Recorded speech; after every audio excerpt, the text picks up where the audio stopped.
almost, I'll have to say almost, because there are other places. They're almost everybody, all of the government activity is in the CIA. It's in other places too, but primarily CIA. And these people know that they're the only ones doing that. It's a small group of them. It's interesting to know that if you are involved with a covert operation in Greece, and you meet the people that are doing that, and then you happen to be involved in one in Bolivia, same people. See, to them the world is all just one place, they big chessboard. They don't develop agents for Bolivia and then agents for Greece. They develop intelligence experts for Bolivia and intelligence experts for Greece because that's different. They develop mapping specialists for these areas because they're different and all that sort of thing. But when it comes to the covert operations, you'll find the same people. It used to amaze me. Of course, I got to know all of them, but if I were working with them up something up in Tehran and we were running some program there along the border of the Soviet Union, and then later on we're running a program up to Tibet out of Thailand with the same people. It's a relatively small group that really do covert operations. And the real leaders of that group are still anonymous, and none of us will give their names. When you get to a man like Howard Hunt or a guy like, well, you know the names are in the books all the time. They're there, they're in the scenery, but they aren't the movers. They aren't the real ones. The ones that really run these exercises are a group of professional characters. It's just like a pro football team. They are good. They got the people that can carry the ball, and they got the people that can block, and so on. And really, they have the greatest respect for them. Now, their leaders then, Bill Colby, Dick Helms, Alan Dulles, Des Fitzgerald, and so on, they become convinced that what they're doing is right and that they are able, that they have the ability. As Dulles said, he understood the craft of intelligence, and the craft is this covert business. So that's what I mean by writing it, that they are the dominant people in this business. In today's world, you can guess at the names of... When they bring people in briefly, like they did Admiral Rayburn and like they did George Bush, you get a man that really is just keeping the seat warm there. It takes a long time to bring somebody up to this capability.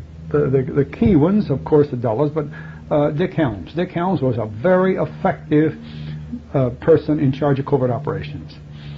And then you've pointed out that I put so much stress on their support side. You can't do any of this thing without the support. And what we always call DDS, an organization headed by really, in my mind, one of the most important CIA men of all time, Colonel L.K. White. Red White, he's a red-headed person, Red White. Well, his organization of global support for CIA was the envy of anybody. If he wanted to run a Federal Express delivery system, he could have done it off the back of his hand. If he wanted to run any other organization, he was great. Now, he had within his logistics system a deputy strictly for supply, so that all of the things he needed were there, and he had his money man, so that his finance, the head of finance for the CIA was within logistics, where it belonged. And then he had shops.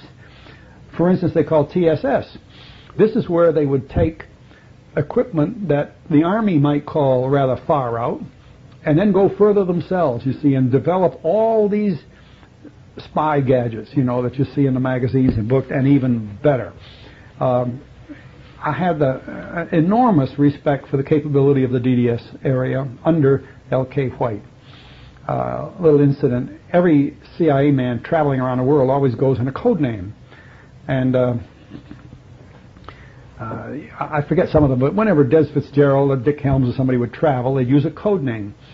When White traveled, his code name was Baloo. And the reason it was Baloo, he was red, white, and blue. So everybody, it broke the code when as soon as people figured that out. But he had under him in supply a Navy captain named Garrison, who'd spent all his life in Navy supply, and he knew the business very well. His finance man matched our finance man in the Defense Department, and they were very good. And really, it was DDS that made things work. When they needed boats, when they needed aircraft, they were there. DDS was very fundamental in all of the proprietary operations, meaning like Air America and the other units they had there. And that's quite a job, because you're dealing there with civilian establishments right alongside military-type operations. So not enough has been said about the strength of the supporting groups in the CIA. Do you think this sense of infallibility is still fully active today? I think Casey brought it back. Yeah.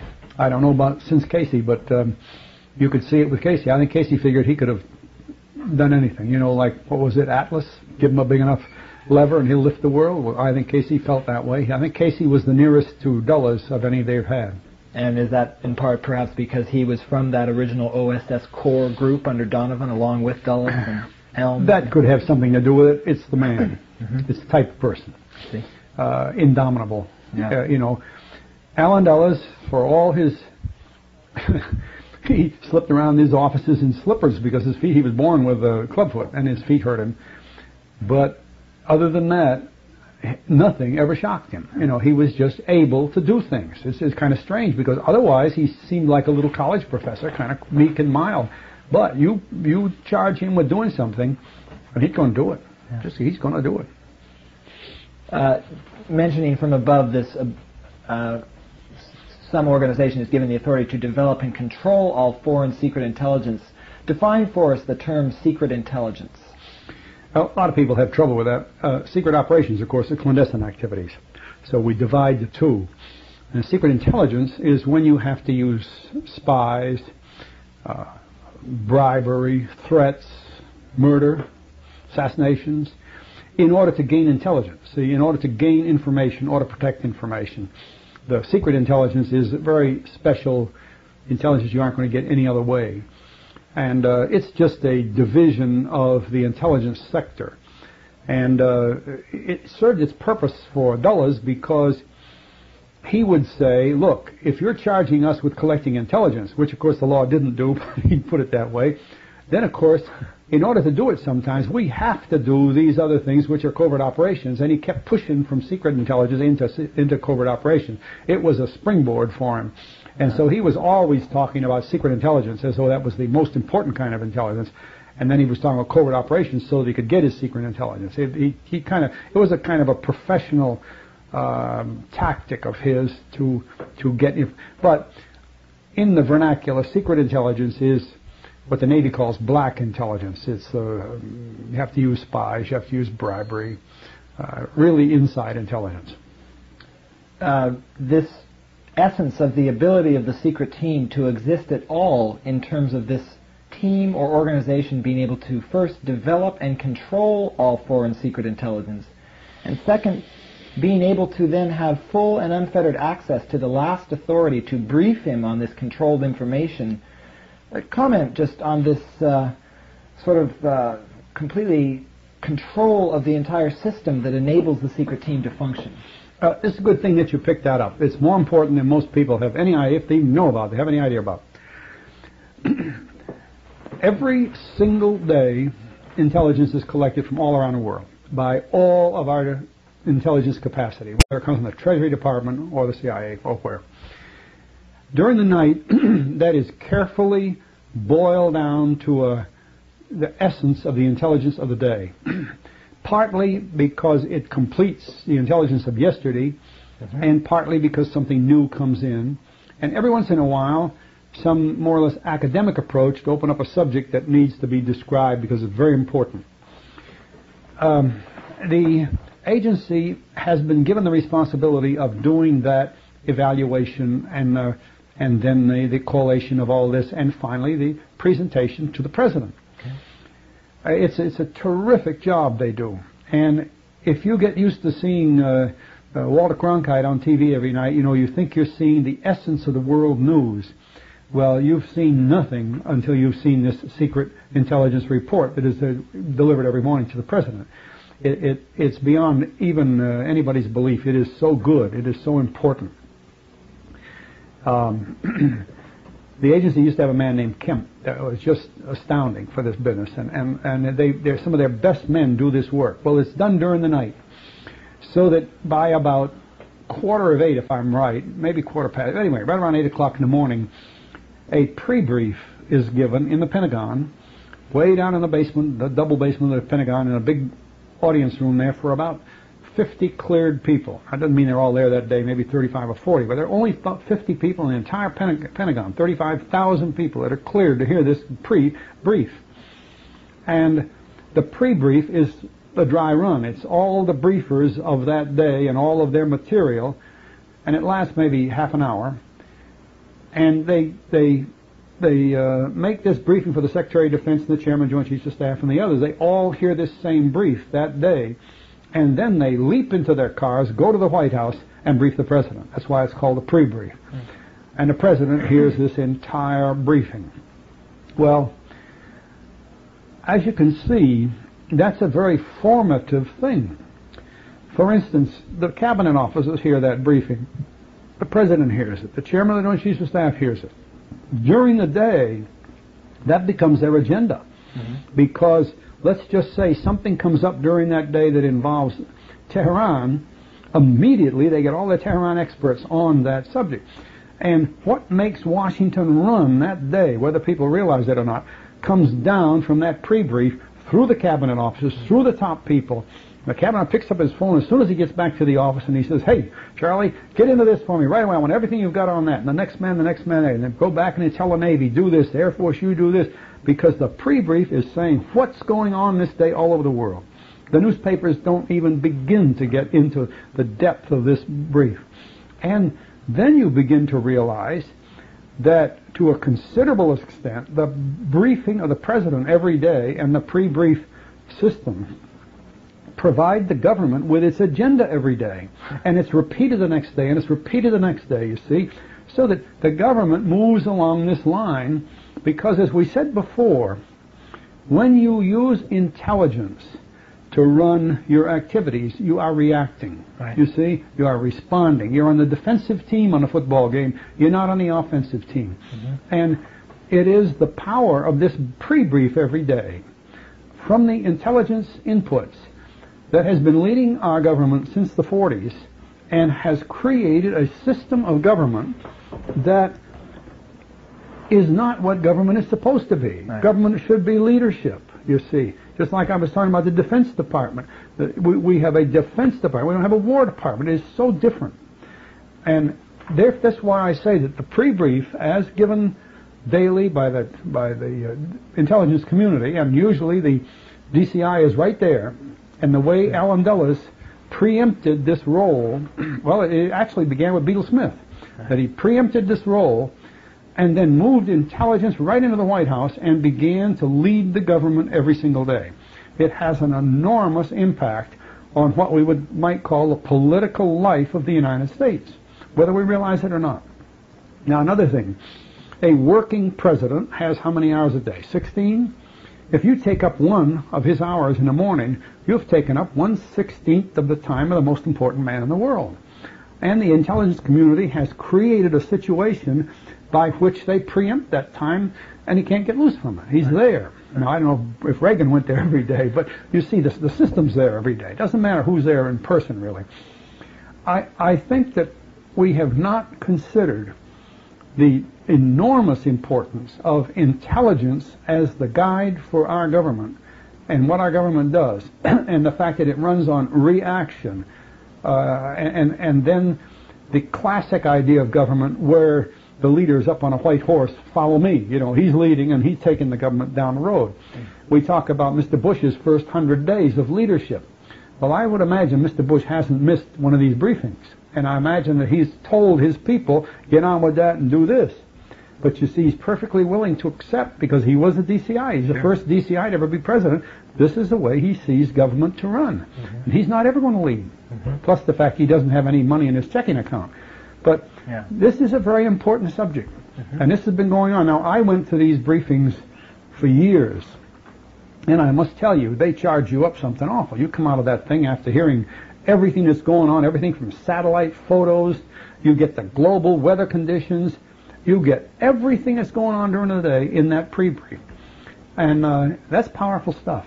And you're so busy during the day catching up with the things that this pre-brief tells you to do that all of a sudden it's tomorrow and you hear another pre-brief, see? And it sets the stage for what goes on every day.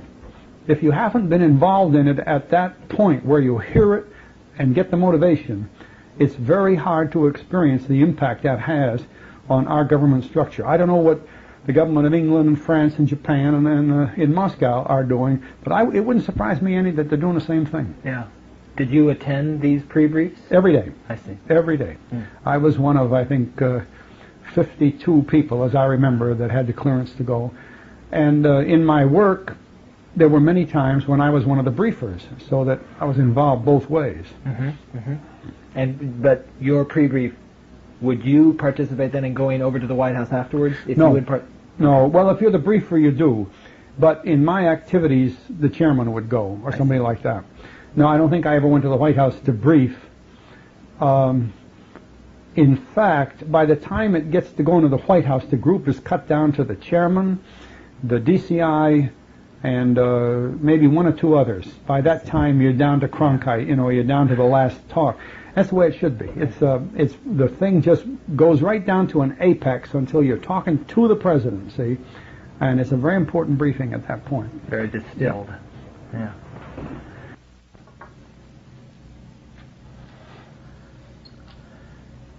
I'd like to get into a more general subject here that is certainly central to discussing the rise and growth of Central Intelligence Agency and the secret team in the person of Allen Dulles. You write at one point that Allen Dulles was a counterpuncher and a missionary. He was a meddler. He thought that he had the right and the duty to bring his pet schemes into the minds and homes of others, whether they were wanted or not. And I'd like you to just sort of in general discuss this mind of this man, Allen Dulles. Why do you think he felt he had the right to do all these things, and how do you think he justified this in his own mind? In order to get to the root of that, we have to recall that as a young man, just graduated from Princeton, I believe, he went to Paris with the Wilson Peace Conference group right after World War I. That is a pretty rich way for a young college graduate to begin his work in international affairs. And I'm sure that that experience had much to do with the rest of his life. John Foster Dulles and Allen Dulles were both senior directors of the biggest law firm in New York City at the time, Sullivan Cromwell. And their earlier work, of course, made them very valuable to that international law firm, and also brought them into the law firm's business throughout the world, and the way they handle business on the international scale is very much shaped by their experience with Sullivan Cromwell. Now, the Sullivan Cromwell offices had the major U.S. legal contacts in Germany during Hitler's period. We couldn't say they were essentially pro-Nazi, but they didn't close their office in Germany till well after the start of World War I. In fact, the fact that they were still there when the war was going became quite an embarrassment to the U.S. government, to think that here we were very anti-Hitler, anti-Axis, and here we have this major law firm still operating there. Well, this law firm was in a sense dominated by these Dulles brothers, whose idea of international affairs and international business was shaped by the law firm and then by their activities. At the same time, John Foster Dulles was either a founder of the World Council of Churches or one of its major guiding spirits. Whenever he was not in the government or otherwise assigned to some mission, he traveled all over the world as a principal spokesman for the World Council of Churches.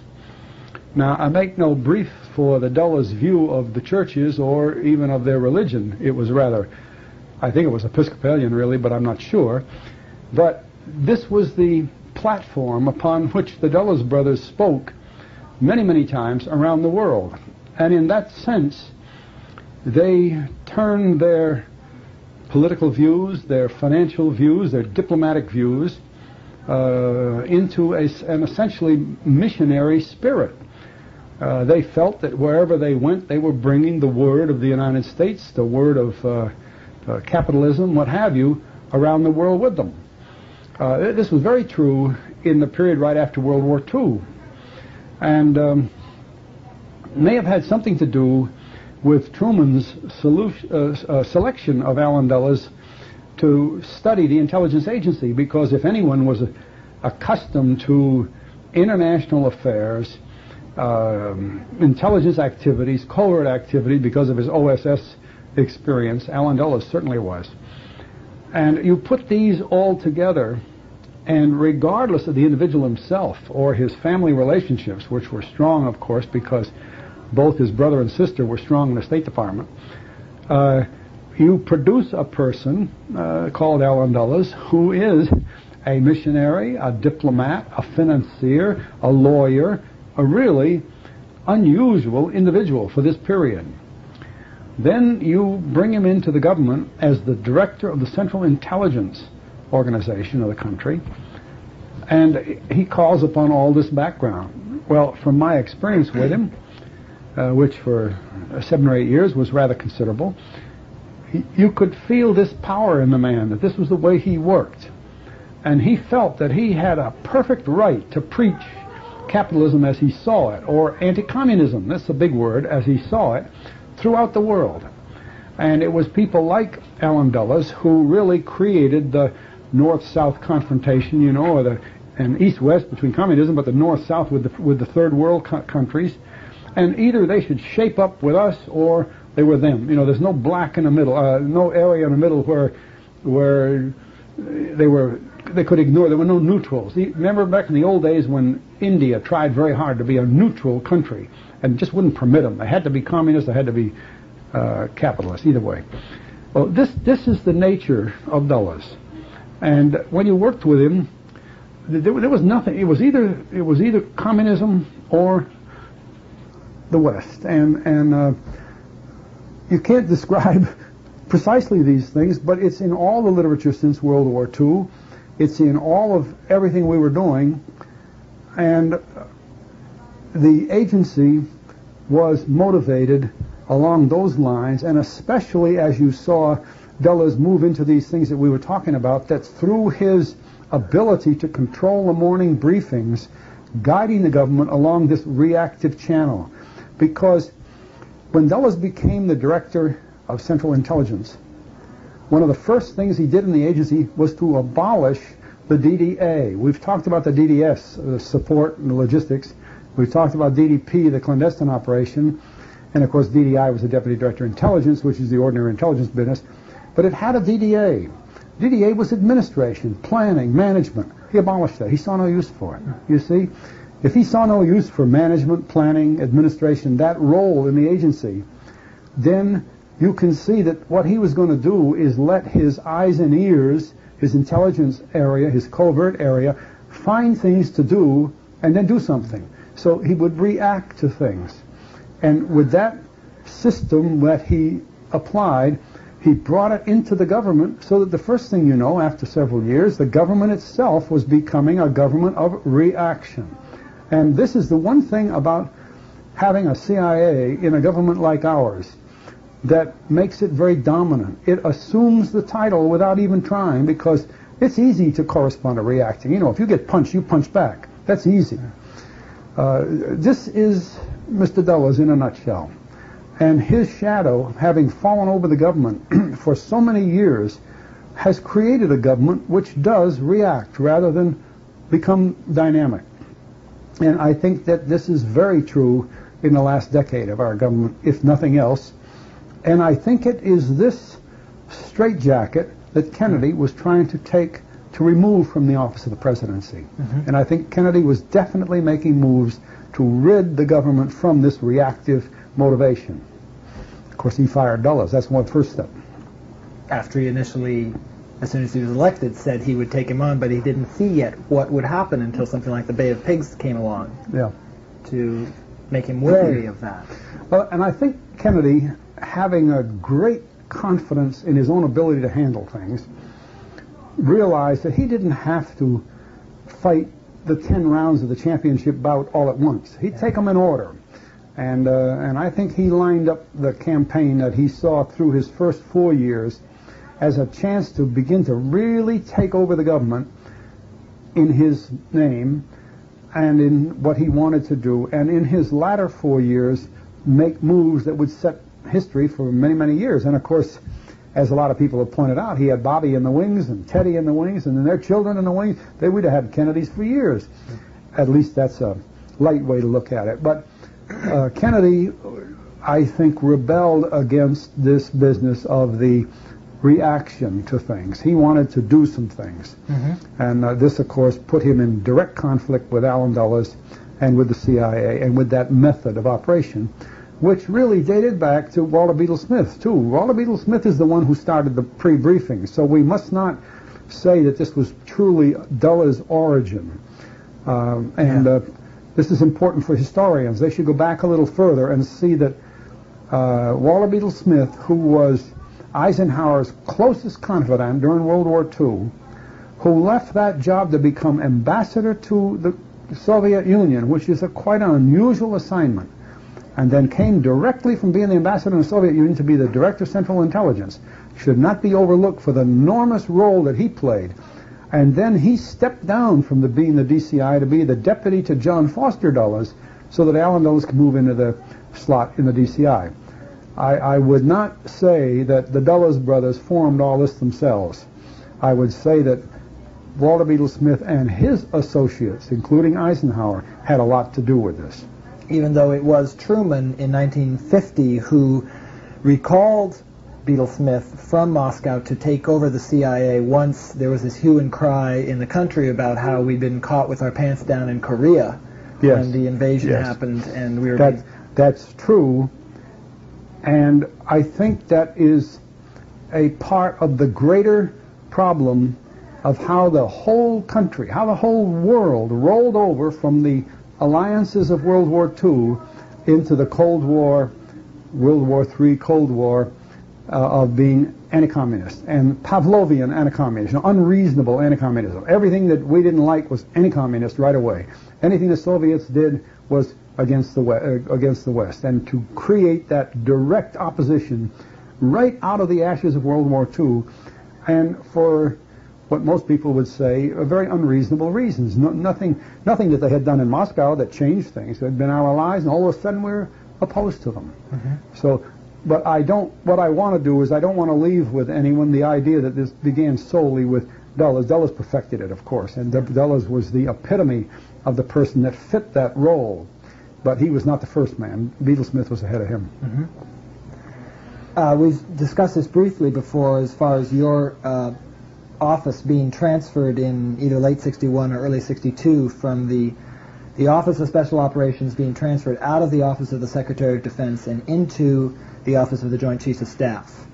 And I'd like your ideas about the importance and significance of it sounded as if in your writing the concurrence of your office being transferred from OSD to the Joint Staff, and how, to quote you directly, as a progression of this first move, the Joint Staff created an office called the Special Assistant for Counterinsurgency and Special Activities, or SACSA.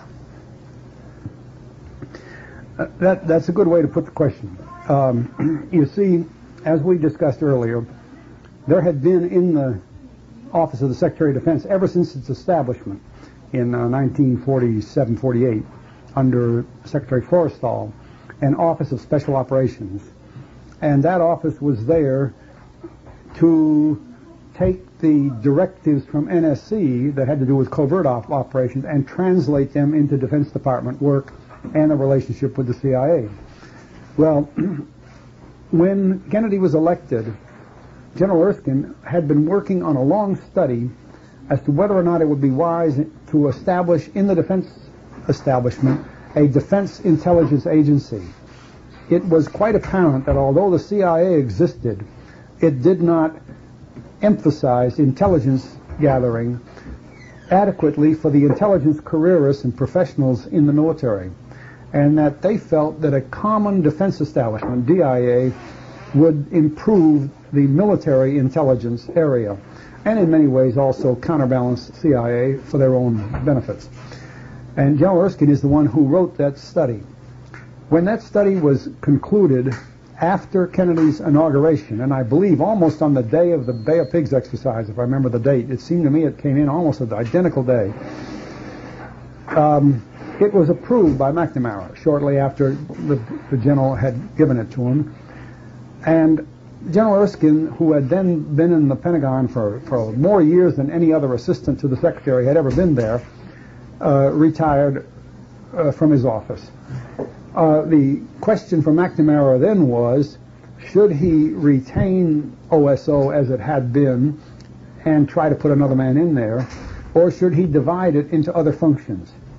Well, first of all, we had the overview of NSA.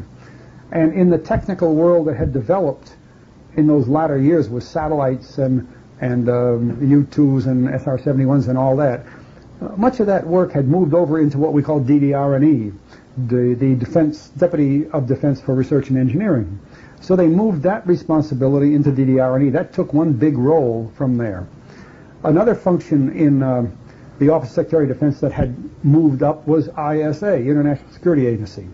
And much of their role was in connection with coordination with the State Department. So that responsibility, which had been in OSO, was moved to ISA. Then you get to this area of special operations, the support of the clandestine activities.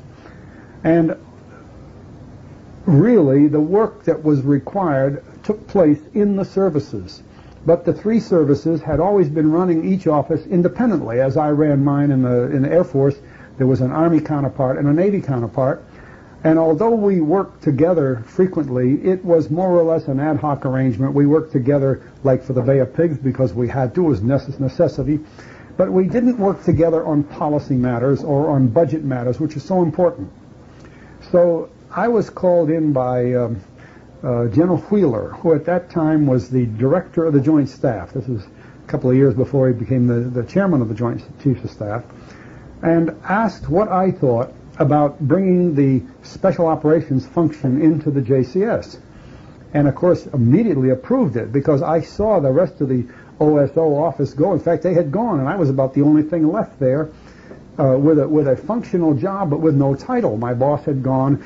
General Lansdale was doing some special work for Deputy Secretary of Defense, Mr. Gilpatrick, and was making trips to not only Vietnam but to Central America at that time, which for Lansdale was quite a new thing.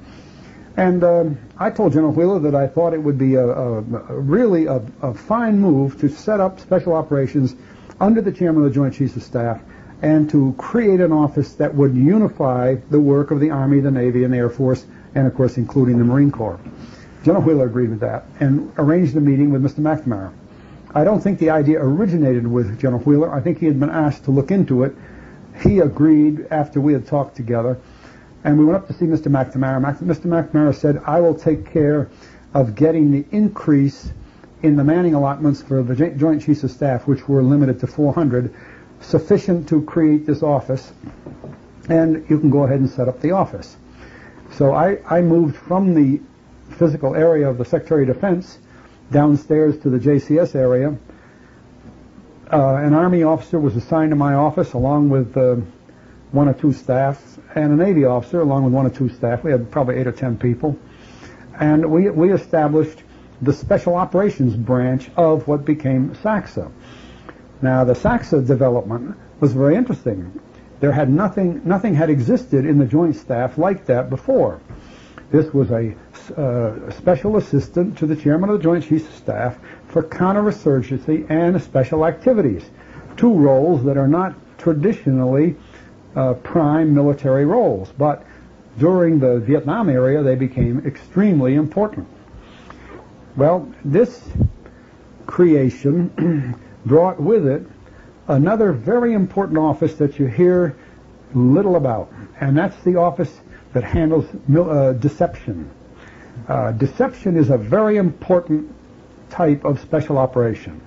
You create things that you want to have discovered that are wrong, so that Moscow would think we had a gun that worked the way it worked and it didn't work, or a rocket that worked the way it did and it wouldn't work, or that we sent people to some place to do a job that they'd think we were going to do and we were never going to do it. You see, this is important because when we set up the Bay of Pigs, on account of deception, if the Russians found out about that, or if Castro found out about it, he wouldn't know whether that was a deception or whether we were going to do it. Deception is an extremely important function, rarely talked about. I don't know if anybody has ever written about it properly. And at the same time that my office was moved to the Joint Staff to unify special operations for the services, the men who had been working for years in deception unified their office in the same area. In fact, they were right next door to me.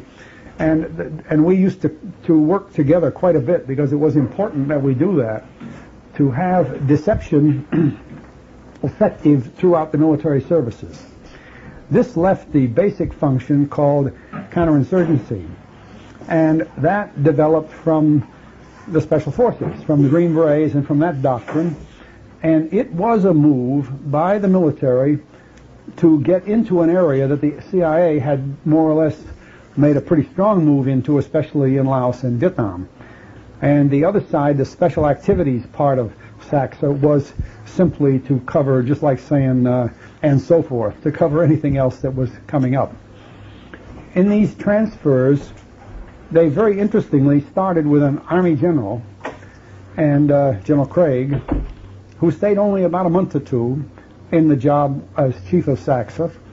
And his problem was that, being a straight-line Army general, he had difficulty making objective decisions regarding either CIA or Special Forces and the Air Force's Special Air Warfare Units and so on, whereas a neutral general might have been able to make easier decisions. And because in that period of time they were very formative decisions, they moved to another man. And the interim man after that was another Army general who had had a considerable experience with Special Forces, but was called for another job by the Army, so he stayed about 2 months.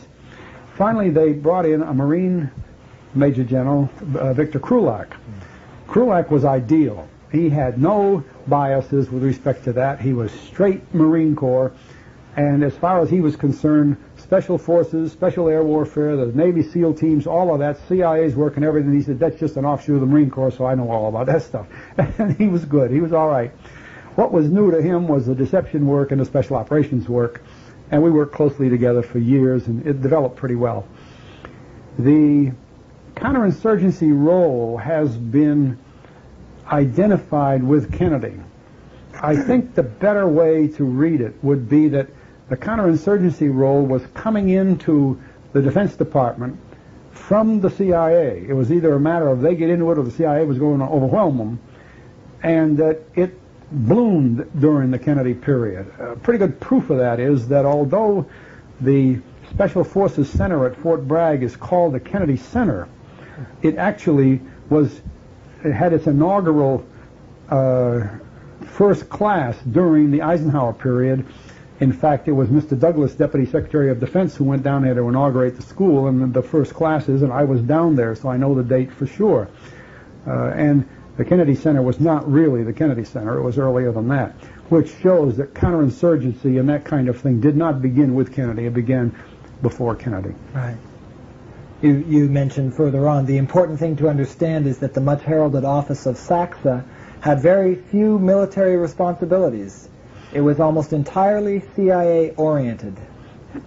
And this brings up this whole question of not only the importance to the secret team in general of an office like the Special Assistant for Counterinsurgency and Special Activities, but besides General Krulak, there's this whole dovetailing of Maxwell Taylor coming back into the government after leaving in a huff. He resigned himself in 1958, 59, and from the Eisenhowers, he was the chairman of the Army at that point, Chief of Staff of the Army, and left in a huff because of disagreements. Taylor wrote a book called The Uncertain Trumpet, which you indicate you feel very strongly was sort of fronting for this idea of flexible response, but more directly the whole linchpin of counterinsurgency as being this new form of operations that apparently, as you indicate, was more to increase the scope of CIA operations than to, in effect, do what it did, which was to change the military from a traditional military fighting stance to this sort of counterinsurgency focus or intent. Yes, you see, the shift from Eisenhower to Kennedy, first of all, as far as the bureaucracy was concerned, was most unexpected. They were all ready for Nixon. Just like, as we see today, the Reagan-Bush expectancy, it was for sure. The bureaucracy was just ready for Bush to come in and keep things going. Well, we had the same feeling in 1960. And those of us at that time in the Pentagon could see that everything was moving toward a Nixon continuation of most of the Eisenhower program, with some differences, and with a strong bent toward CIA, as Nixon had in those days. Well, that didn't happen, and yet the infrastructure was all in place. The increase at Fort Bragg was in place. The Navy SEAL teams were already in place. I had opened up a big base for the CIA at Eglin Air Force Base, Florida, and we had moved CIA aircraft down there in 1959, a year before the election. We had the Air Commandos created right next to Eglin at Hurlburt Air Force Base, and they were in being. These were already in place, and there wasn't anything the Kennedy administration could do to change that. Mm-hmm.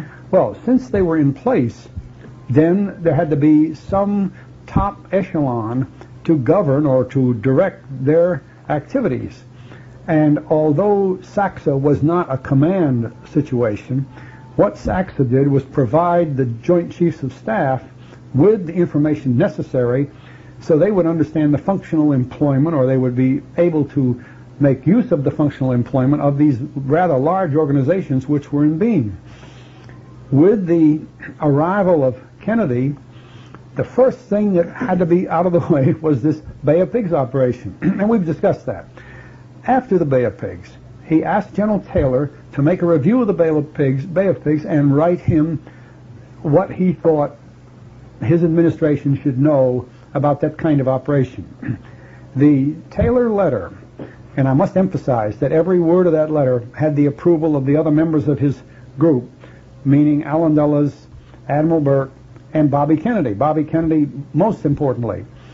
The Taylor letter really moved the Kennedy administration closer to, we'll call it counterinsurgency, to oversimplify, because what Kennedy did, and this was one of the most dominant things of the Kennedy era, the Kennedy 1,000 days, was that he took the precise words of this Taylor report, this Taylor, Burke, Dulles, Kennedy report, and made them into a National Security Action Memorandum, which is a directive from the White House. It was NSAM number 55, and it was accompanied by two essential follow-on NSAM, 56 and 57, all three of which contained the language of the Taylor letter. They were not new creations by somebody else. They were the language of the Taylor letter. And among other things, NSAM 55 directed that the chairman of the Joint Staff and the Joint Staff be the advisors to the President in peacetime as they would be in wartime. Well, most people who are not familiar with the full meaning of that don't realize that in time of war, the chairman of the Joint Chiefs Staff is the #1 advisor to the President, the Commander-in-Chief. Not the Secretary of Defense, not the Secretary of State, nobody else. The chairman of the Joint Chiefs, that's the law. Well, when Kennedy said, "You are my advisor in the peacetime as you would be in wartime," he is saying to the chairman, "You are my advisor for clandestine operations and all the other things being done in peacetime." He not only put that in words, but the very technique he used to deliver it to the chairman was impressive. And I can't help but remember that because NSAM 55 was delivered to me in an envelope from the White House, and I was the one charged with the responsibility of briefing it to the chairman. Well, it arrived in my hands from the White House, and no notation on it whatsoever that a copy had gone to the State Department, to the Secretary of Defense, to the Director of Central Intelligence. Nobody. And I never saw a paper like that from the White House before. It's just not protocol. It isn't what we do. But Kennedy wanted to emphasize by writing this letter directly to General Lemnitzer and saying, you are my advisor in peacetime as you would be in wartime. And let the other men find out the next day from copies, which of course we made immediately, that this is what the president had done. I can't overemphasize the shock that that procedure, not the words, that procedure caused in Washington to the Secretary of State, to the Secretary of Defense, and particularly to the Director of Central Intelligence. Because Allen Dulles, who was still the director, had just lived through the shambles of the Bay of Pigs, had sat through all the hearings that were presided over by Maxwell Taylor when they reviewed the Bay of Pigs, and now he finds out that what Kennedy does as a result of all this is say that you, General Lemnitzer, are to be my advisor.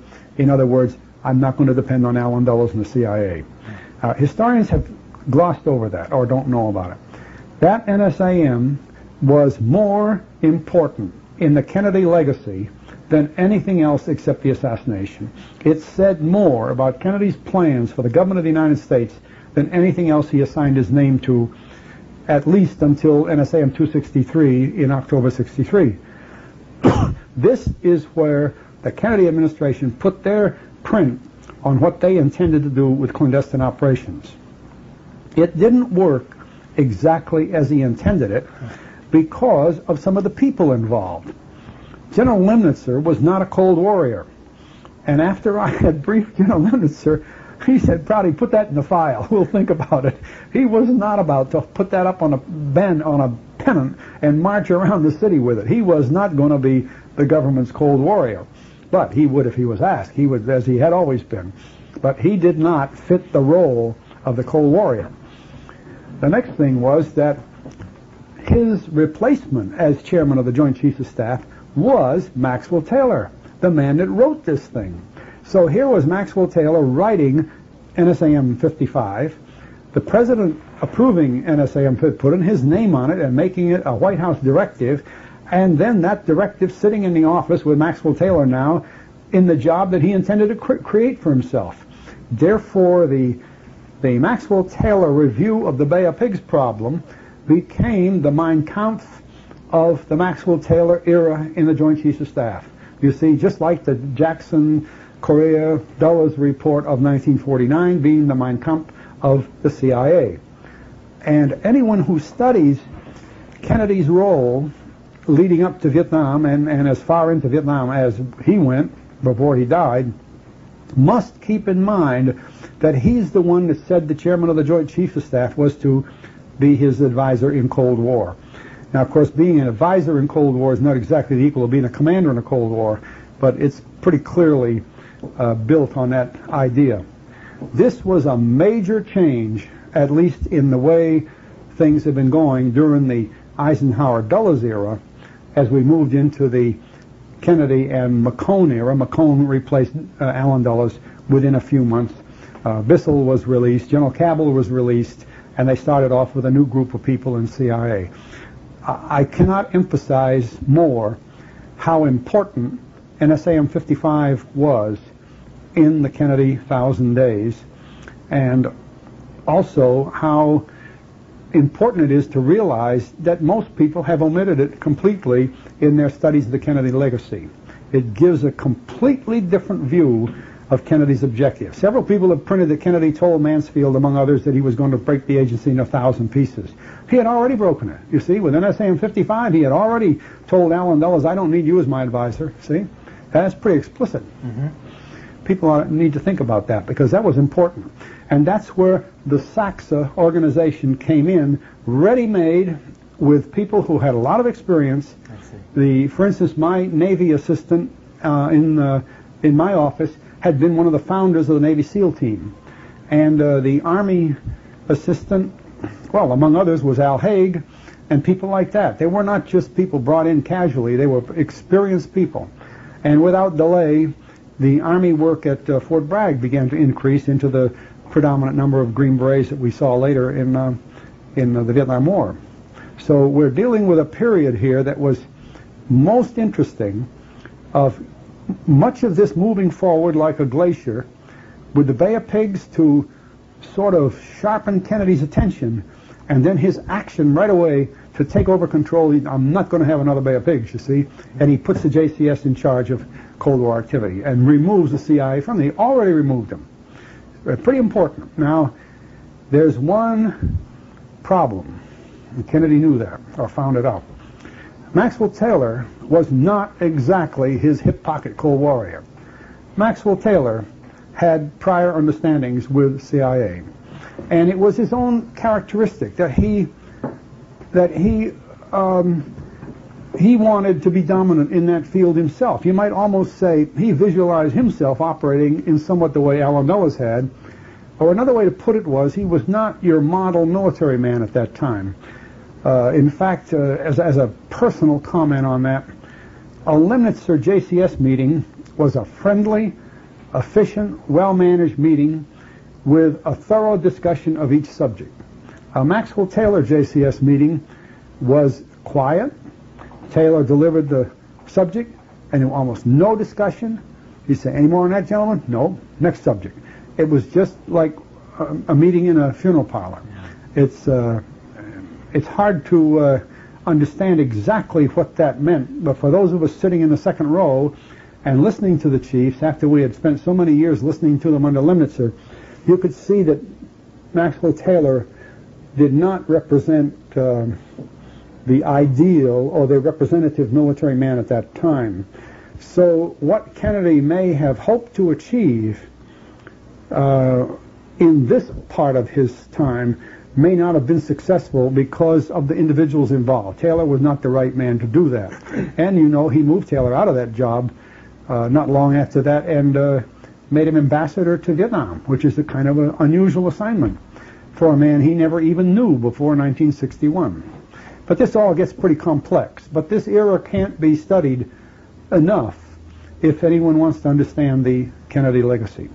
But Kennedy did not make Taylor ambassador to Vietnam. Lodge was still his ambassador up to the time he was killed, right? It was not until 1964. Oh, Lodge, yes, you're right. Lodge came in and Taylor went down in Vietnam after Lodge. You're very correct. That's right. The thing is that it was not Taylor who stayed on to fight the Vietnam War. It was Wheeler, see? And had it worked the way Taylor, I think, wanted it to work, he would have stayed on all through the Vietnam War and become the military leader, and he hoped victor, of the Vietnam War. Because as chairman, he would have Westmoreland and Abrams and all those people working for him, and I think that's what he thought his role would be. But you're correct. Lodge came in there, and then Taylor moved in. So your sense then of this, perhaps if he had retained the chairman's position of the Joint Chiefs of Staff and been able to, in effect, reside over a victory that he would have seen be effected through the use of counterinsurgency warfare tactics. Right, and you know, during the war he was a paratroop leader. In other words, he was more like the old Army would say, a cavalryman. He was a man ready to adapt new tactics and to fight new kinds of war, and Taylor would have moved in that area. Mm-hmm. In an era of hydrogen bombs and satellites and all that sort of thing, it may be that he was the last of a dying breed, just like the old horse cavalryman. This is right to the point in terms of Taylor coming in. He was on this committee. You write about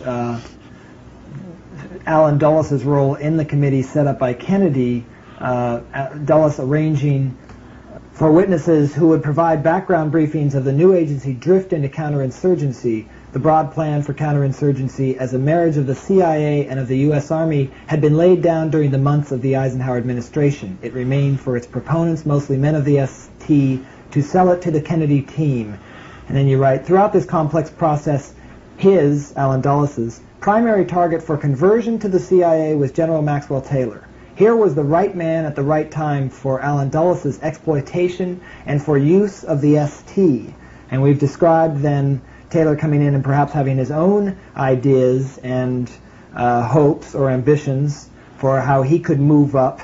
And you had commented that Bobby Kennedy, in the book, Bobby Kennedy had been very taken by this man, Taylor, and apparently in his talks each night, going back to talk to John Kennedy, must have conveyed this sense of his fascination and interest in Taylor to John Kennedy, and then in effect somehow Kennedy doing just what, in the way you seem to write, Dulles would hope he would do, which would be to bring Taylor into the White House, to bring him in first as the special assistant to the president for counterinsurgency. No, military. His military assistant. Military assistant, and then in fact to be promoted to the Joint Chiefs of Staff. Yeah. That you see as, was that in effect, by that point, the inertia, Kennedy picked up on it and he somehow fell for it, that he...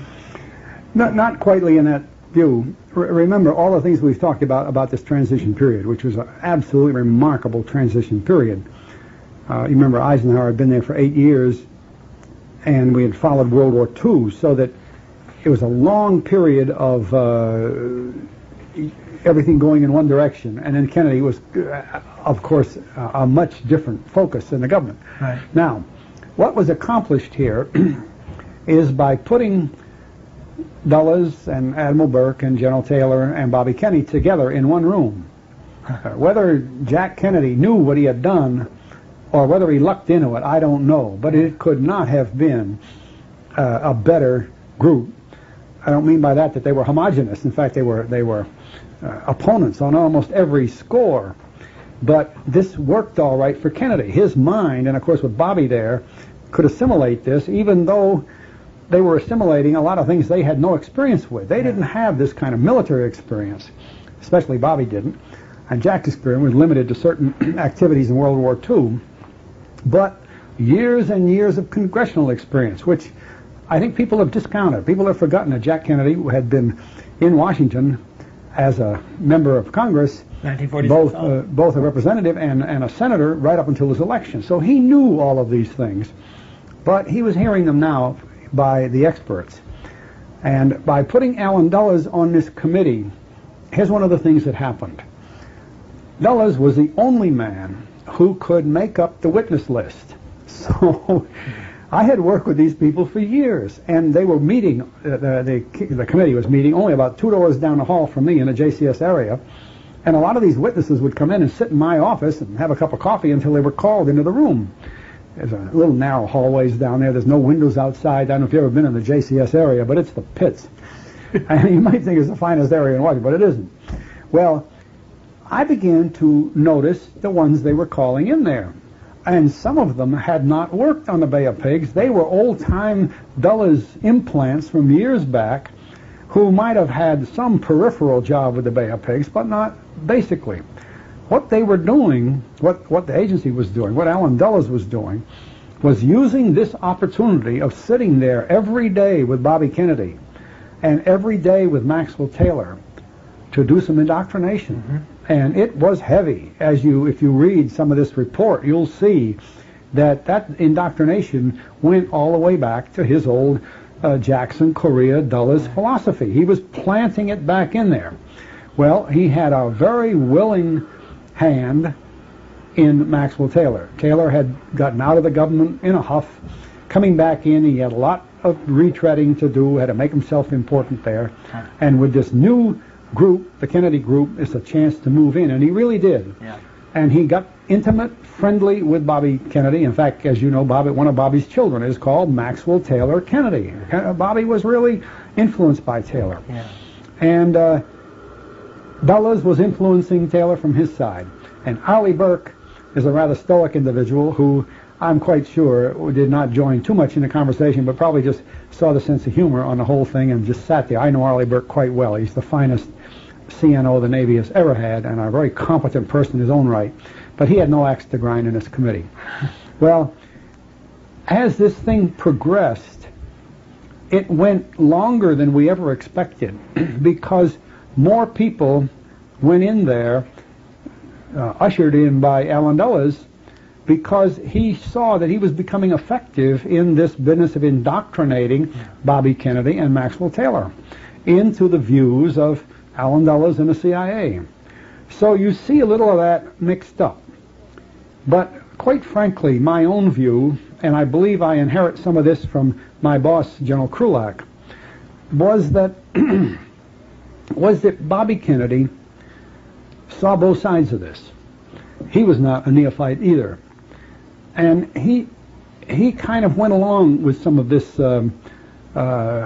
listening to everything that Allen Dulles said, But at the same time, I think the Kennedys had decided that Allen Dulles was true, and I think they had also decided that Taylor was a strong man, that they would stay with him, and he would be, in their control. He would not be out of control, as Dulles might have been.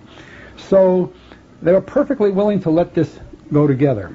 And, historians will tell you, many of them, that there was no report as a result of this work.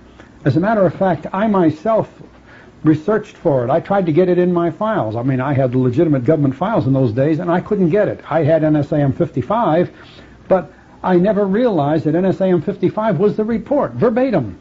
I had it as a presidential directive, and I had to read it to General Lemnitzer as a presidential directive. I didn't know that it was verbatim, almost verbatim, the words of Maxwell Taylor.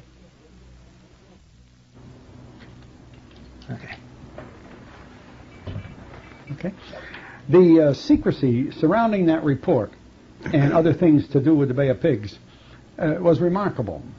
And I won't address the Bay of Pigs problems right here. I'll stay with this NSAM 55 and the Taylor report.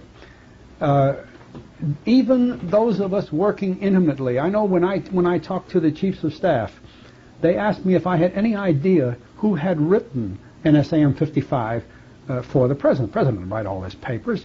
Did McGeorge Bundy write it? Did Sorensen write it? His advisor, special legal advisor, his general counsel, or who wrote it? They were trying to find out who wrote this very powerful paper, and we of course thought that it was an individual paper, NSAM 55. We didn't realize that it was simply extracted practically verbatim out of the Taylor-Dulles report.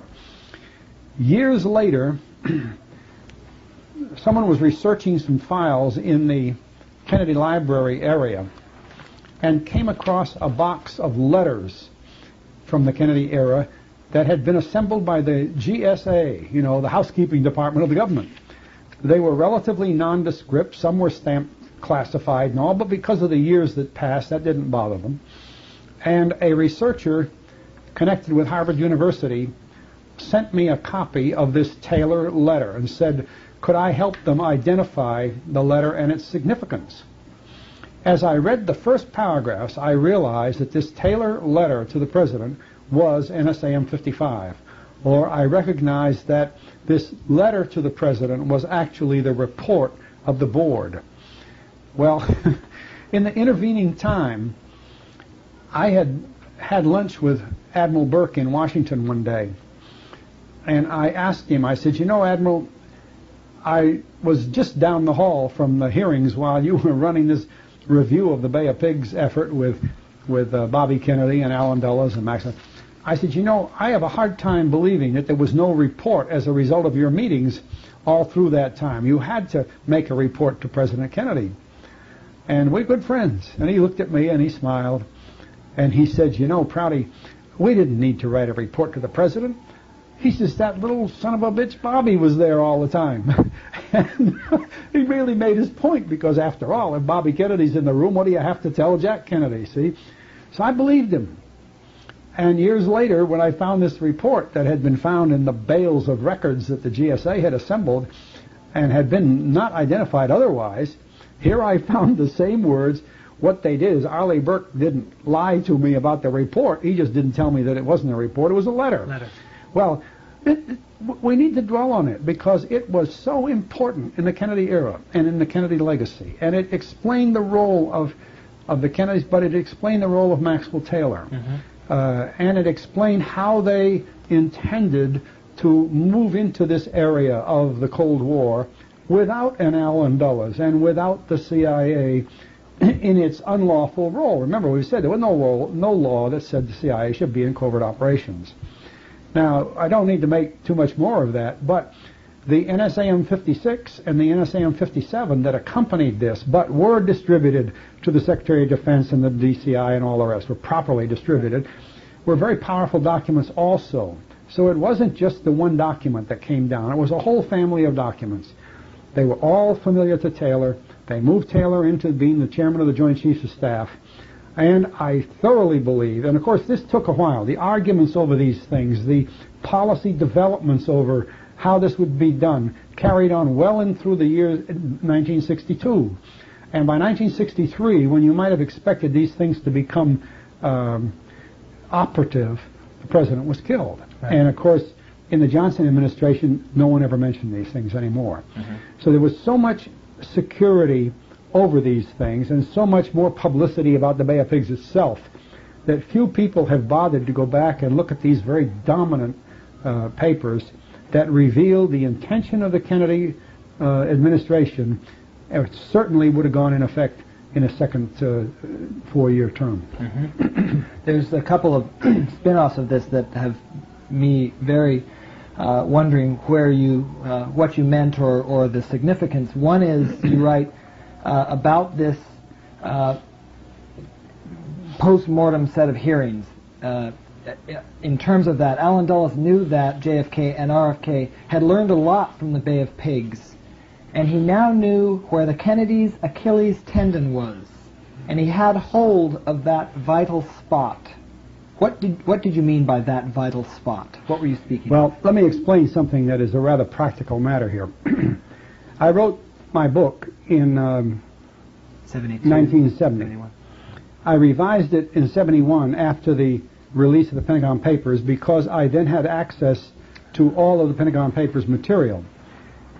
I did not have this original Taylor report at those days. Yeah. So I cannot use my knowledge today to tell you why I wrote as I did then and keep the story in line.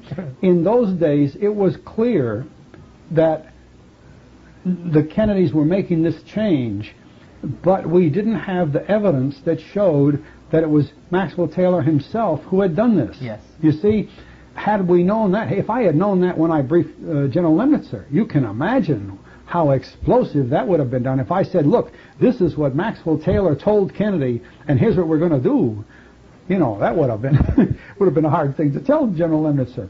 Because General Lemnitzer and Maxwell Taylor were not exactly I think it was General Lemnitzer who followed Taylor as the Chief of Staff of the Army. I'm not real sure how, but I think that's what it was.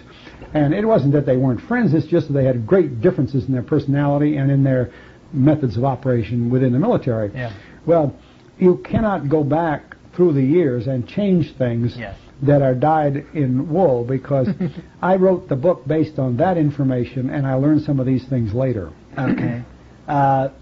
More to the point than here, perhaps, you say also regarding Lemnitzer when he left the JCS, you said, then President Kennedy made a most significant move, one perhaps that has had more impact upon events during the past 10 years than any other that can be attributed to him or his successors. He decided to transfer General Lemnitzer to Paris.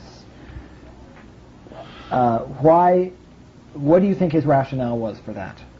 Oh, Lemnitzer was the preeminent commander at that time, at least based on seniority and rank, and Kennedy always Europe-oriented, always Europe-oriented. His father had been ambassador to the court of St. James, wanted the strongest and best man on duty to take over the post that Eisenhower had held in Europe, and Lemnitzer certainly was qualified. I think that was a good assignment. Lemnitzer, by that time, was not going to be the man to run the Vietnam War, we'll say. I don't think that was preeminent in Kennedy's plans either. I don't think Kennedy had any idea that he'd have to have a strong military commander to run the Vietnam War. That's all hindsight if anybody sees it that way. Yeah. He wanted the best man in Europe that he could get, and Lemnitzer was the best man. Okay. And another point in the book you write, from 1954 through 1963, all American activity in Vietnam was dominated by the CIA. Although Lansdale and his key men, such as Charles Bohannan, Lucien Conin, the U.S. go-between at the time of the Diem coup d'etat, Bill Rawson, Arthur Arundel, I don't know how to pronounce these, Rufus Phillips, and others were listed in the Pentagon Papers with military rank. They were all in the employ of the CIA and were operating as CIA agents. I'd be curious if you had knowledge in any of these cases. What did each of these key men of Lansdale do? What were their particular areas of expertise? Well, as we now know, there is a new book out on Lansdale's life, his biography, that explains a lot of this, but it does need other explanation. Many of these men had worked with Lansdale when he was in the Philippines, and when he had been given the authority to work within the Philippines in a covert activity designed to overthrow the president of the Philippines, Quirino, and in his place put a new president, and it turned out to be Ramon Magsaysay. Lansdale's assistant then was Bo Bohannon, and Valeriano, a Filipino. Conin was in Vietnam at the time. I don't think Conin worked in the Philippines.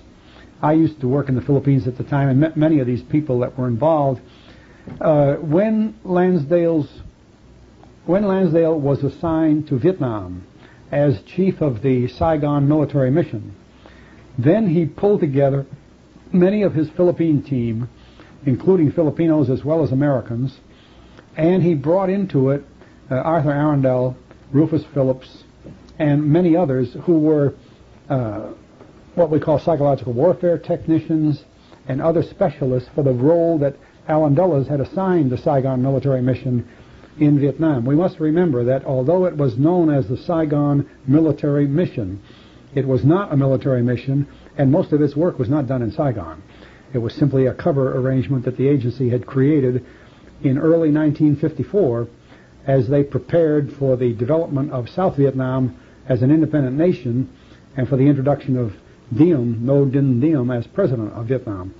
This job was assigned to Lansdale very much as he had been assigned the job of producing Magsaysay as president of the Philippines.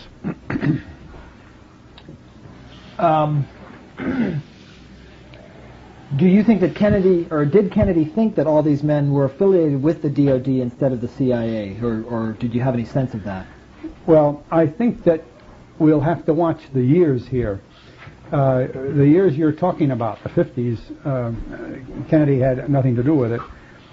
Later, the mission was still there, but as after the Geneva Agreement, the introduction of Diem, and the sort of escalation of our activities in Vietnam, the role of the Saigon military mission was blended into all the other things that were going on in Vietnam, so that it was not as dominant as it was in the 50s. Okay. And during the Kennedy era, you must remember, during that era, Lansdale was back in the Pentagon, and so on, and when things were changed greatly in the Kennedy years. Okay.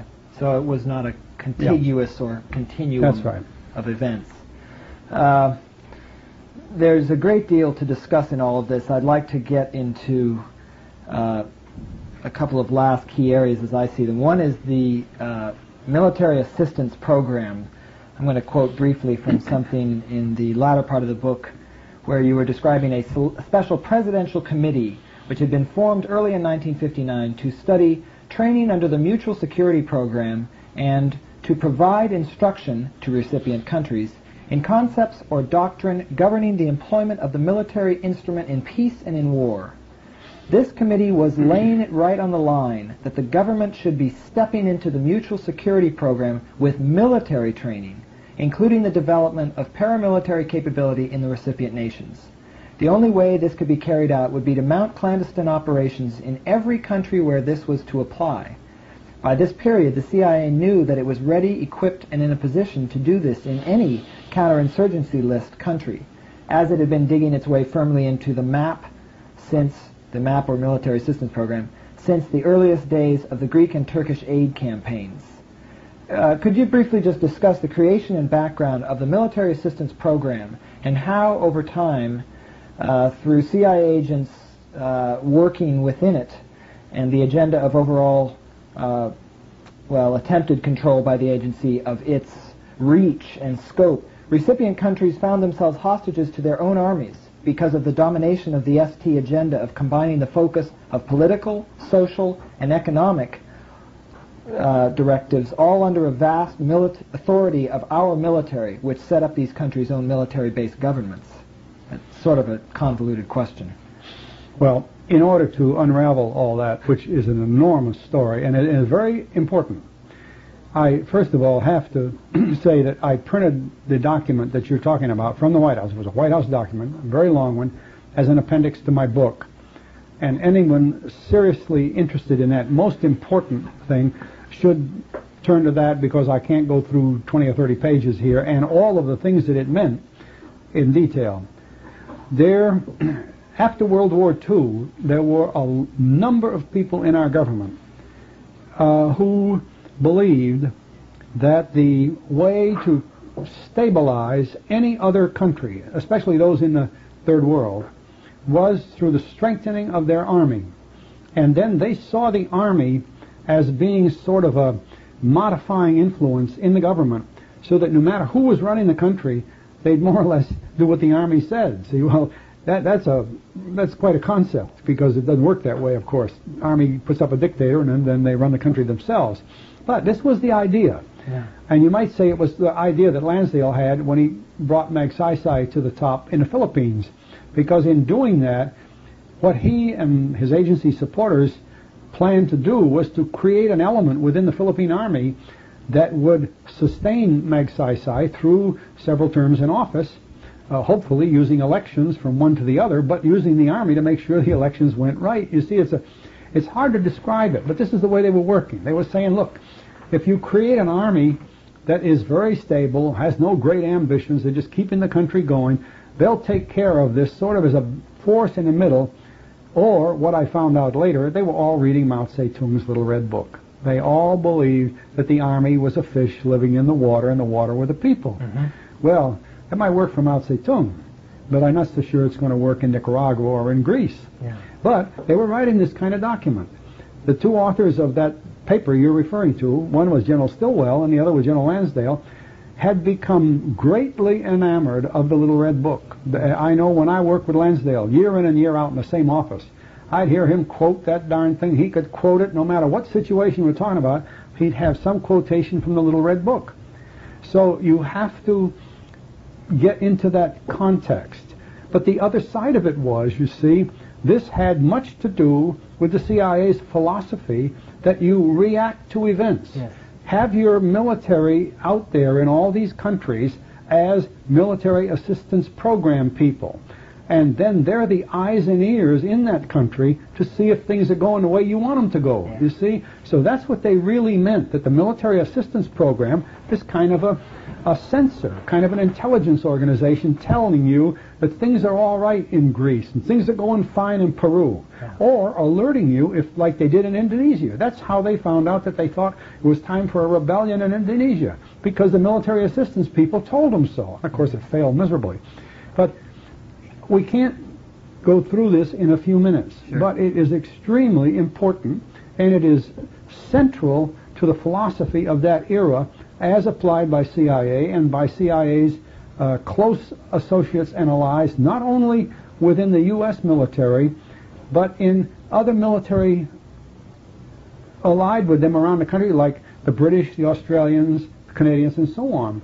It was part of the Cold War mechanism. Yeah. Obviously, it hasn't worked, because the reaction government is hard to run through another agent, see? Sure. But it's what we've tried to make work, and that's why we've seen sometimes what we thought were loyal governments overthrown, even though they were anti-communist. Trujillo, for example. And, I mean, if you want to have anti-communism in power, you couldn't get a better anti-communist than Trujillo, and yet we removed him, you see? It was part of this same thing, as a very impersonal type approach, and probably an imperfect type approach. Yeah. But I simply quoted, or I simply printed as it was written, this doctrine as presented by General Stilwell and General Lansdale, mm-hmm. and as approved by the White House, at least in those days, back in about 1960 or 61, I believe. I forget the date of the document. I think it's 58 or 59, but it's right in late Eisenhower's second term. Yes, it was an Eisenhower period. I'm sure the Kennedy people did not endorse it in a later time. One more follow-up on that. You're writing at about the same point in the book, page 394. Under the cover of the Bay of Pigs operation, much bigger moves were being made. All over the world, the MAP training program was picking up volume and momentum. Thousands of foreigners from all 40 countries that we were trying to establish this in converged upon the United States for training and indoctrination. this in, converged upon the United States for training and indoctrination. The new curriculum was either the one at Fort Bragg or like it. The Army interest in political, social, economic programs under the general concept of nation building was gaining momentum. For every class of foreigners who were trained and indoctrinated with these ideas, there were American instructors and American soldiers who were being brainwashed by the very fact that they were being trained to teach this new doctrine. To them, this non-military, political, social, and economic theme was the true doctrine of the U.S. Army. A whole generation of the American Army has grown up with this and now believes, to one degree or another, that the natural role of an army lies in this political field. They believe the Army is the chosen instrument in nation building, whether the subject be political, social, economic, or military. In many cases, due to the great emphasis the CIA placed on training the police forces of certain foreign countries, a large number of American servicemen who were used for such training became active in what was really police work and not the scope of regular military work. That's just, to me, it is so fundamental, this idea of what we saw so much in the 60s and 70s, where we sensed as a nation, some of us at least, that these police agencies in other countries that were being so repressive were somehow operating under our tutelage. And well, in fact, the best model is Iran. You see, under this philosophy, we moved into Iran after 1949 in large numbers. The agency was involved all over in Iran, everywhere, where the agency founded the Iranian airline and many other things like that. The military had all kinds of radar detection devices up there for scanning into the Soviet Union, but also this provided the backbone of a lot of activity in Iran. But it led to programs where we actually imported thousands of Iranian young men selected to be leaders in Iran then and for future years. And they went to technical schools in the United States. They went to Fort Bragg. They went to all kinds of schools, and they were actually given very, very useful training from their point of view, and then were put back into Iran. And by the later years of this program, into the mid-70s and so on, the CIA had enormous dossiers of people in Iran. They knew every person who would be of use in any area, electronics or academically or medical and so on, because we had brought them over here for some kind of training. Iran was probably the test bed for this to its extreme. And of course the Shah was right in the middle of it. As I wrote in a book, I think I wrote in another article, one of the most important assignments made by Nixon when he was president was Richard Helms, the former director of Central Intelligence, as ambassador to Iran. We completely, you might say, converted Iran into this type of dream, which is an offshoot of the Little Red Book of Mao Zedong. And as a result, we got what we planted. We sowed the seeds and we got it. Now, the people in Iran who are in power have access to the same people that we've trained here. They know more about us than we do about them. This is something people don't realize about the more or less problems we're having today. They wonder how the Iranians can do this and how the Iranians can do that. Well, behind the screen of this man Khomeini, all these thousands of Iranians that we've trained are totally familiar with our system, just like Noriega in Panama. Just because there was a coup d'etat doesn't mean these people forget the things we trained them to do. And now we're paying the price by having well-trained individuals in many of these countries that, in a sense, have turned that training against us, or at least have said, look, we understand you better than you think we do, now lay off us, see? And like Noriega's saying. So, and even to a degree, what's happening in Nicaragua is an outgrowth of this. Because if you teach the people that the Army is the chosen instrument to control the country, and then they do that, and the Army does take over, they think that's what we were telling them to do, you see? It's a very interesting thing, and we need to think about it very much because it has shaped what we've been doing in many countries. The thing is, if you look very carefully at what the men that started this movement were writing and doing, and I mean by that the White House report written by Stilwell and Lansdale, then you'll begin to get a perspective of what has happened since those years and why it happened. I think most of us would not really expect the Army to be the leavening instrument in any political scramble, like in Chile, for example.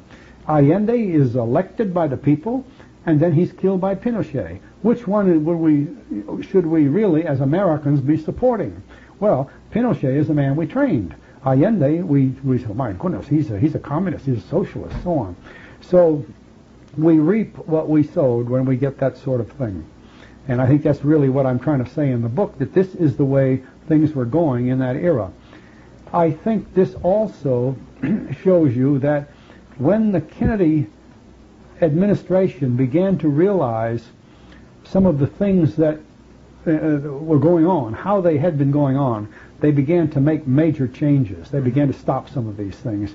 And I think that it's that kind of pressure, that universal pressure, not any given point, but that universal pressure against the system that was heavily implanted that led to Kennedy's death. That it would seem so. I'm just trying to catch a few last things in the remaining 20 minutes we have. One is, in terms of Kennedy, you write, Kennedy knew that he had been badly burned by the Bay of Pigs incident, and by June of 1961, with these NSAMs 55 through 57, he and Bobby knew that he had been let down by the ST, or secret team. And in parentheses you say, I carefully switched to the ST label here because in all fairness to the CIA, it was more than the CIA that really created the unfortunate operation. I was wondering if you could give some sort of summation of how the ST is, in your sense or eyes, larger than the CIA, and what other groups, if such can be named, it comprises. Well, if you analyze the Bay of Pigs operation very carefully, you'll see that its components were far beyond any capability of the agency unless they had the very willing and active support of the rest of the government. And the rest of the government in a secret team mode. You see, not a regularly established air arm of the Air Force, not a regular established sea arm of the Navy with the Navy logistics. And for instance, at the Cuban Missile Crisis, the Navy logistics behind all that was enormous. People didn't realize it, but it took place. Well, the same thing with the Bay of Pigs. Yeah. And the Navy was there. They weren't called upon. They shouldn't have been called upon, but they were there. Even the State Department involved in the political side of this thing. Who would follow Castro? Who would be the chosen people to follow Castro? And there were large financial expenditures in such a thing. These things don't take place within the CIA alone. And it's important to see the CIA that way. The CIA is always merged with the rest of the government that's taking part in these actions. Yeah.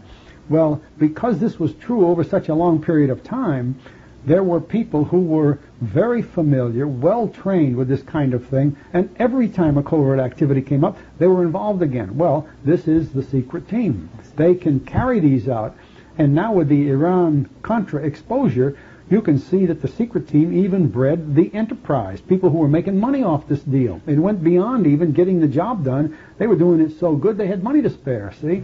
And it's exactly what I was talking about. It's almost as though we ran the Bay of Pigs operation as a commercial venture, hoping that when they took over Cuba, some of the leaders would gain the casino rights and everything else back into Cuba. As a matter of fact, I think I said something there that's ahead of myself.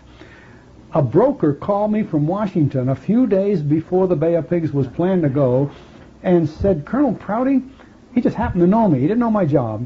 And he said, Colonel, can you give me any explanation why all of a sudden people from the Pentagon are calling me buying sugar stock? Sugar stock had dropped to pennies because Castro had boycotted the American sugar down there, and the companies had lost a lot of money. But all of a sudden, people who knew about the prospect of the invasion were buying sugar stock, $10,000, $20,000 at a time, and the sugar stock demand was going up before the Bay of Pigs. So they were running it as a commercial venture. You know, there was some more enterprises then. It's inevitable. You know, you're dealing with these things, you do that. So you can't say that this Bay of Pigs was 100% a CIA operation. Yeah. The government becomes involved in these things. Any more than you could say the Vietnam War. The Vietnam War from 45 to 65 was very much under the operational control of CIA. From 65 on, the CIA was still there, more than ever, but the military moved in and the military took over. It became too big for the CIA.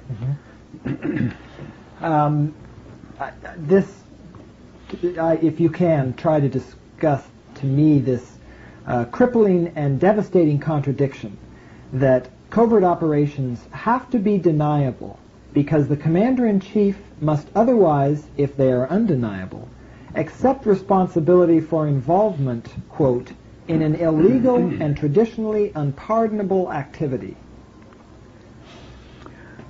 We were operating from 1954 under an NSC directive that required that any and every covert operation leave room for the government, U.S. government, to disclaim plausibly its role, that it was not involved. Take the U-2 that went down in the Soviet Union. If you'd had a chance to study that plane, you'd find that every single instrument in the plane, the cloth and the fabric of the pilot's clothing, the tires, everything, had no names whatsoever. It didn't say Goodyear tires or something like that. You know, everything in it, those were scrubbed clean in order to retain deniability. We could say we had nothing to do with it. Well, of course, the U-2 going down was a very faulty operation, but I cite that. Aircraft that I operated, for instance, in aerial overflights to supply the rebels fighting for the lives of their country in Tibet, every marker on those airplanes had been changed, cleaned off, scrubbed off, sanitized. We call them sanitized air. It cost us millions of dollars to sanitize these aircraft because we had to deny, if the plane went down, we had to deny we had anything to do with it.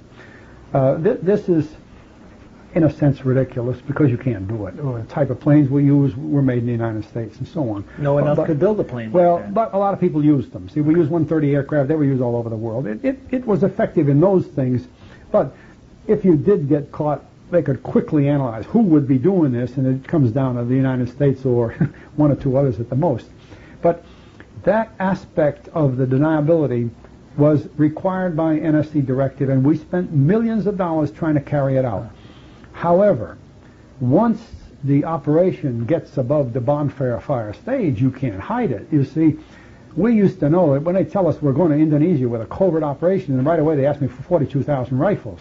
Oh, mate, that's not a covert. You see, you can't deny that 42,000 American-made rifles show up in Indonesia. We had nothing to do with it. So there's a bit of hypocrisy in that prospect.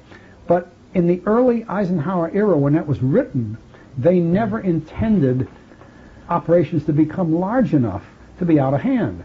Even the Bay of Pigs, as I have stressed earlier, was intended to be small aerial drops over the beach things, never an invasion. The invasion idea started after the Kennedy election in November of 60. So I find nothing wrong with these statements about the fact that the government attempted to keep these things really covert. But in fact, we haven't addressed NSAM 57, but 57 speaks of covert activities up to a certain point may be assigned to CIA, up to a certain size, may be assigned, and after that size they may be assigned to the military. Well, they began to recognize in that era that there's only certain small things that should be assigned to CIA. After that, it's a military plan. You might just as well hoist the flag and say, Americans are coming. You can't deny it, you can't hide it. And if you have to put up with this kind of action, which is a denial of the national sovereignty of your target country, no matter who it is, whether it's Iran or whether it's Peru or whether it's Indonesia, what you're really doing is denying the sovereignty of another nation. And that's criminal among the family of nations. So there's important considerations here, but in covert activities, you live with that. But given, it's such a paradoxical statement of our times, given that they are illegal, that they do violate whatever nation's sovereignty that we move within without their approval, and then that there have been these incidents where the true nature of it, to some degree at least, has become known, and they become compromised, and you can't deny them. The most blatant one recently is when Niels, whatever his first name was, got North to admit that basically everyone except the American people knew what North knew about these things, and the only persons that North was concealing it was from the American public. No one else and the poverty of that type of admission and how damaging it was, but there's never any analysis of the real impact or implications for what that means. The way we withdrew from the World Court would be an example of just, well, we'll solve the problem by just withdrawing from a court that rules against us, that says that we committed an illegal act when we covertly bombed the harbors of Nicaragua. How much longer do you feel we can go on with this kind of illegality? Well, let's be blunt about it. I have read in other books, and I only say that to soften the blow, and I believe thoroughly that there is no longer anything called sovereignty. It doesn't exist. Yeah. We are kidding ourselves if we think sovereignty exists any longer. If we want to just consider the fact that Soviet satellites circle over our country every half hour, obtain almost any information they want. If you go into the world of finance, in the world of communications, in the world of transportation, the whole global aspect, Walter Wriston himself, Mr. U.S. banker, has written a book called Risk and Other Four-Letter Words, in which he says categorically that we live in a one-world financial communications sphere, and that there is no such thing as national sovereignty. I think we need to think about that and believe it. We reside in that community now. It's the way things are. The idea that there's such things as covert operations is kind of an old-time deal. It's like going back to horse and buggy. I think people that want to dwell on the fact that sovereignty ought to exist because it's a blessed event, well, that's gone, and I feel sorry for them. I've had a lot of people argue bitterly with me over that point, but how are you going to deny it? How's Walter Wriston going to deny it? So what we're really doing is I read only recently something that I have written about and believe, that we no longer are going to be able to resort to warfare. Now, nations are built on warfare. Nations retain their ability to control their people on the basis of the fact that they have an enemy somewhere and they must prepare for war. Now, that's traditional. That goes way back, but that's ended. And in place of that, covert operations is one side of it, but not a very good one. The other side is the enormous power of the economy today. And here, the United States, at least up to now, has had the advantage in economic power, just like we used to have the advantage in nuclear power. I think that this will be where the major struggles are fought, and I think that's why there's a realignment now coming about, because it serves no purpose for nations to sit each on one side of the world and the other with hydrogen bombs and thumb their nose at each other. We both know that given, barring a mistake, an absolute stupid mistake, there's no point in launching hydrogen bombs. Yeah. So a lot of the things that the government wrote in the 50s and took place in the Kennedy era in the 60s, or that I wrote in the 70s and so on, are really caught up by time. We live in the 80s and we're getting into the 90s, and the warfare from here on out is going to be economic. And it bothers me considerably to find that for the last decade we have had a president who reduced our economic position to an all terrible deficit and handed over to his successor a checkbook with an overdrawn account. This means the United States is not going to be able to write any checks or to carry out initiatives because we're broke. And in the days when you're going to run an economic war, the worst thing that could happen is to be broke. And these are the things we need to think about today. And I just as soon give up the whole idea of the secret team, because I don't think we're going to be calling on that kind of an operation any longer. I think the shambles of the Iran thing and the Contra thing is the end of it. I think it's wrapped up that kind of work. It doesn't accomplish anything. And the secrecy surrounding it does just what you said. We kept the secret from the American people. The rest of the world were laughing at us. But this will be overwhelmed by our present situation in the economic world, where we are broke. And if we don't do something about that, we're going to have many more serious problems than we've had looking down the guns at nuclear weapons and so on. I guess it's just a last question then, as far as the looking at the momentum or the inertia of something like the secret team, as far as the support of the defense industry, that which Eisenhower warned, which he had learned about so painfully when his crusade for peace had been shattered by powers going down right before he went to see Khrushchev. just as I guess, challenging you here to give a sense of how this might come about. It seems like the inertia is still there so much. How do you get people who have for years profited and gained so much by the kind of defense, military, Iron Triangle system to get them to break that? You wrote, with regard to the creation of the U-2 plane by Lockheed, largely through the doggedness of Vice President Kelly Johnson, successfully selling the idea for this product to the Air Force. What about the fact that this was a classic example of how a project that should have been military, because it was too large to be clandestine, became covert simply as an expedient, and that the reasoning was that in peacetime it could not be military because it was clandestine, so it was to be directed by the CIA, the typical secret team tautology? I think that's a good way to put it, but I think that's one of the things that I am saying is behind us. I see. Because, for instance, look at the problems the government is having attempting to introduce the B-1 and B-2 bombers into some reasonable strategy. There's no role for them. There's nothing to do with them. Yeah. And the fact that they're so-called stealthy, or at least the B-2 is supposed to be stealthy, that only means stealthy in an environment of radar. It makes more noise than old bombers used to. We used to hear old bombers before the radar was developed. You see, a lot of these things are developed to sell the product. Right. So the idea of going back to that world is behind us. And I don't think it's going to stop. Yeah. What we're going to do is move into the energy and food eras. And we will spend as much time dominating the production of energy and the selling of energy products and food production as we used to spend on B-2 bombers and the things like that. The government doesn't stand still, and we're not going to be defeated by anybody, but the weapons are going to be different. Yeah. There's more talk today about Malthusianism.